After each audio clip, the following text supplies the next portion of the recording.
Hello class 11, চলে এসেছি তোমাদের ফার্স্ট সেমিস্টারের জন্য একটা গুরুত্বপূর্ণ এমসিকিউ নিয়ে। তো কি বলা রয়েছে এমসিকিউতে? একটি গ্যাসের অবস্থার সমীকরণ হলো, এটা বলে দিয়েছে সমীকরণটা, যেখানে পি ভি টি যথাক্রমে চাপ, আয়তন ও উষ্ণতা এবং এ বি সি ধ্রুবক। তাহলে এ এবং বি এর মাত্রা হলো যথাক্রমে চারটা অপশন, কোনটা হবে? চলো তাহলে আগে সমীকরণটা লেখা যাক। P plus by V cube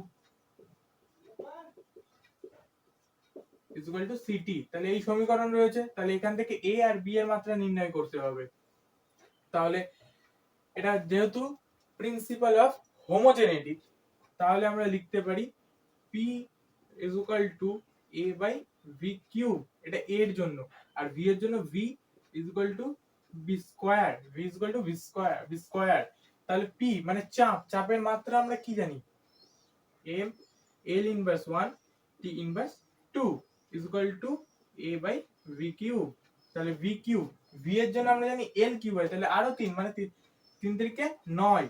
তাহলে M L inverse 1 T inverse 2 is equal to A by L to the power 9। তাহলে এল টু দি পাওয়ার 9 এখানে গেলে 8।